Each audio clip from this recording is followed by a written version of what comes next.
Community visioning is the catalyst that made Washington what it is today. Washington was still in the doldrums.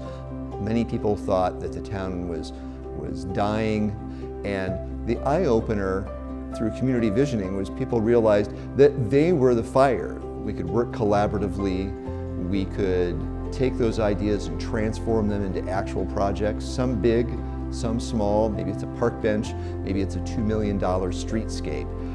And it showed that we could do that. And in our county, they actually did. In our community, just behind me is a streetscape project that we did that had been on the table in some way since the 1970s, but just never implemented. What community visioning did was not make that one person's idea or a few people's idea, that made it the community's idea, and that helped us implement it. I think that it's important that people are brave enough within their communities to stand up and give an idea, throw it out there, and then see what happens. I believe that's what happened with our grain elevator project. Working in Woodbine, we had some ideas to improve a grain elevator, which was no longer in operation, and they had different ideas. But they also wanted to improve the outside of the grain elevator and how it looked from the highway as you drove through town, because it was one of the tallest landmarks. There were some people that thought it's just an old grain elevator, but it's more than that. It's the place where a lot of families and their grandparents and their great-grandparents went and delivered their grain, and their grandpa bought them a bottle of pop.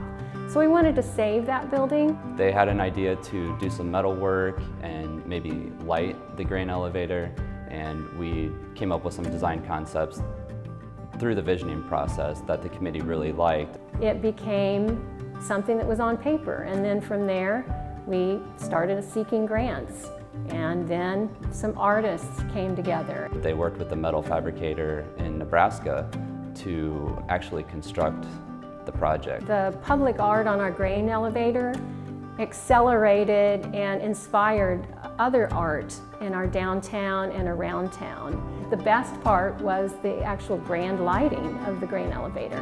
We had over 600 people come out to flip the switch on the grain elevator. 200 or 300 kids with luminaries marched out there. They'll remember that for the rest of their lives.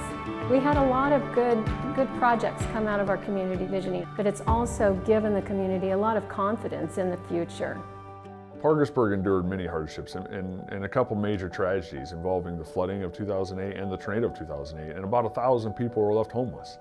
And many people not only lost their homes, but they thought they were losing their lives. They thought they were losing their livelihood.